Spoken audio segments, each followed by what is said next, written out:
Continuando, aqui na seção 5 da jornada de trabalho e da frequência do serviço, eu quis encerrar o vídeo anterior, a parte 5, aqui no artigo 28, porque a partir do artigo 29 eu acho essa parte confusa. Então eu preferi começar um novo vídeo para fazer a leitura desses incisos. Então vamos lá. Artigo 29, o servidor público perderá a remuneração do dia em que faltar injustificadamente ao serviço ou deixar de participar do programa de formação, especialização ou aperfeiçoamento em horário de expediente. 1/3 do vencimento diário quando comparecer ao serviço dentro da hora seguinte à marcada para o início dos trabalhos ou quando se retirar dentro da hora anterior à fixada para o término do expediente, computando-se nesse horário a compensação a que se refere o artigo 26, parágrafo único. O vencimento correspondente a um dia, quando o comparecimento ao serviço ultrapassar o horário previsto no inciso anterior, e 1/3 da remuneração durante os afastamentos por motivo de prisão em flagrante ou decisão judicial provisória com direito à diferença, se absolvido ao final. Então, perceberam que é cabuloso esse artigo. Então, vamos lá. Então, no inciso 1 e 4 é perda da remuneração. O 2 e o 3 é perda do vencimento. Eu até fiz uma brincadeira, comentei com umas colegas para poder lembrar desses dispositivos em relação à perda da remuneração, é que se você falta, você perde a remuneração do dia todo. Agora, se você falta porque você foi preso, você só vai perder 1/3 da remuneração. Então, é melhor faltar porque você foi preso do que simplesmente faltar por qualquer motivo que seja, sabe? Claro, isso é só uma forma cômica de levar o entendimento para a prova, porque na hora a gente fazendo essas correlações fica muito mais fácil de lembrar, ainda mais num artigo desse que é tão cheio de detalhes. Enfim, não é que eu tô falando que eu concordo com isso não, tá? Só para poder realmente gravar melhor os incisos. E em relação ao 2 e o 3, é a perda do vencimento. Então, no 2, é 1/3 do vencimento quando comparecer ao serviço dentro da hora seguinte à marcada para os inícios do trabalho, ou se retirar na hora anterior. Então, se você entra às 8 e você chegar às 9, então você perde 1/3. Ou se você sai às 5 e sair às 4, vai perder 1/3. Computando-se nesse horário a compensação a que se refere o artigo 26, parágrafo único. O vencimento correspondente a um dia quando o comparecimento ao serviço ultrapassar o horário previsto no inciso anterior. Então, no inciso anterior, a gente fala de 1 hora, né? A hora seguinte, mais a compensação do artigo 26, parágrafo único, que são aqueles 15 minutos de tolerância. Então, se ultrapassar essa 1h15, é o vencimento que perde correspondente a um dia. Se tiver dentro dessa tolerância, hora seguinte, mais os 15 minutos que a gente já leu, né, na parte 5, no vídeo anterior, parágrafo único, perde 1/3 do vencimento diário.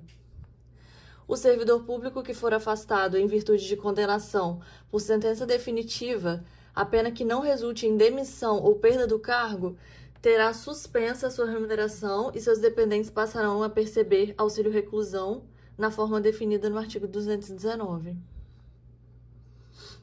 No caso de falta injustificada ao serviço, os dias imediatamente anteriores e posteriores aos sábados, domingos e feriados, ou aqueles entre eles intercalados, serão também computados como falta.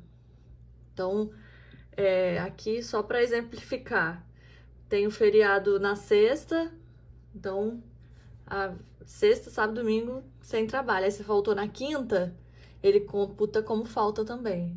É a mesma coisa como sábados e domingos. Na hipótese de não comparecimento do servidor público ao serviço ou escala de plantão, o número total de faltas abrangerá para todos os efeitos legais o período destinado ao descanso. Sem qualquer prejuízo, poderá o servidor público ausentar-se do serviço por um dia para apresentação obrigatória em órgão militar. Então, isso daí é algo que Isso daí também cai demais em prova. Um dia militar. Um dia a cada 3 meses.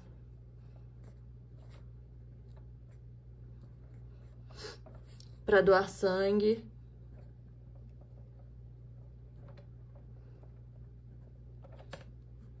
Até 8 dias consecutivos por motivo de casamento.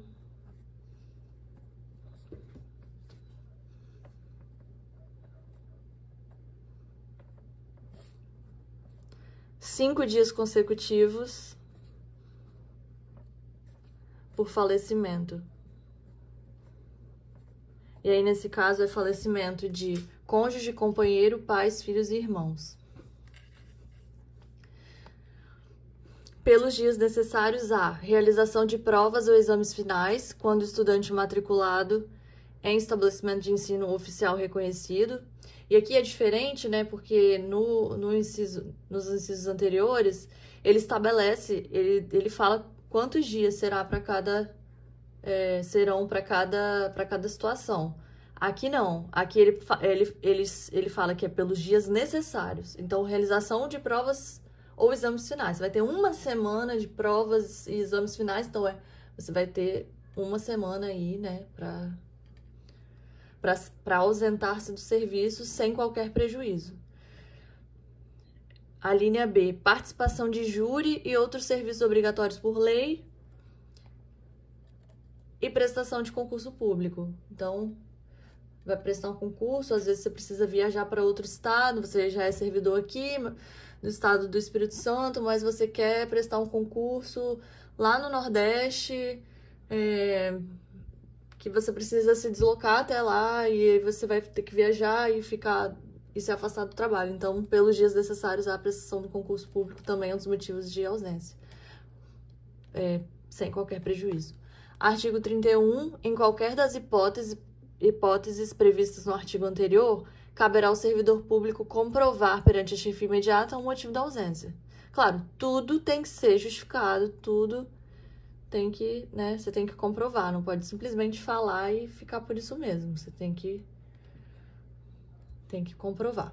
Pelo não comparecimento do servidor público ao serviço para tratar de assuntos de seu interesse pessoal, serão abonadas até 6 faltas em cada ano civil, desde que o mesmo não tenha no exercício anterior nenhuma falta injustificada. Então, cada ano o servidor civil, o servidor público do Espírito Santo tem 6 faltas que são chamadas de abonos, né? Abono. Então, você tem um abono, você tem 6 abonos no ano. Hoje, eu trabalho num órgão que eu tenho um abono no ano, que é na minha data de aniversário. Mas, no caso dos servidores públicos do Estado do Espírito Santo, são 6 abonos.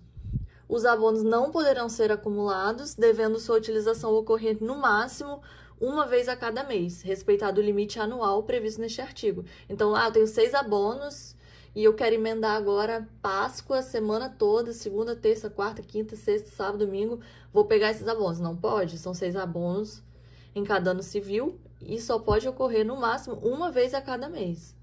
A comunicação das faltas será feita antecipadamente, salvo motivo relevante devidamente comprovado. Então, você vai tirar o seu abono, você vai comunicar à sua chefia, né, imediata, que você vai usufruir desse abono. E tem um salvo aqui. Por algum motivo você faltou por uma emergência, filho ou qualquer outra coisa, doença, aconteceu um imprevisto, você faltou, depois você pode, depois justificando, e não teve tempo de comunicar, você vai poder depois justificar e aí abater, levar a conta desses abonos, né? Eu quis trazer uma questão que eu já havia resolvido num outro momento, e aí eu fiquei bem na dúvida, que foi em relação a esse inciso 2 e 3, que fala da perda do vencimento diário, 1/3 do vencimento diário e do vencimento correspondente a um dia. E aqui ele fala a hora seguinte marcada para o início dos trabalhos, computando-se nesse horário a compensação que se refere ao artigo 26, parágrafo único, que são aqueles 15 minutos que a gente leu lá atrás e tá no vídeo anterior. E aqui fala no vencimento correspondente a um dia, quando o comparecimento ultrapassar o horário previsto no inciso anterior. Então, é 1h15 após 1h15 de atraso, que você perde o vencimento correspondente a um dia. Se for dentro de 1h15 a partir da hora marcada para o início dos trabalhos, é só 1/3. Então, assim, eu achei que ficou... Eu acho esse inciso confuso, então eu quis trazer uma questão. Eu peguei aqui no Que Concurso, eu já tinha resolvido ela. Foi uma questão para auditor de controle externo do Tribunal de Contas daqui do Estado. E é uma questão antiga, de 2012. E é CESP, né? E o CESP é bem... Eles gostam de uma polêmica. Então, tá vendo? A questão, pra vocês terem uma ideia, não tem nem comentários nela. Mas olha qual que é a assertiva aqui. Perderá 1/3 de seu vencimento diário o servidor público do Estado do Espírito Santo que, sabendo que o horário do início do expediente é às 8 horas, chegar às 9h15 da manhã ao seu local de trabalho e não justificar o atraso. Então, ele chegou na hora seguinte, mais os 15 minutos, que é lá do artigo 26. Então, ele perde 1/3 do vencimento, porque esse é o inciso 2 do artigo 29. Então, se ele chegar após as 9h15, é o inciso 3. Ele perde o vencimento do dia. Então, só para assim, confirmar o entendimento desses dois incisos que, na minha opinião, eles são um pouco confusos. Então, com essa questão, eu acho que fica bem claro. E aí, façam as devidas anotações para que fique claro também para vocês.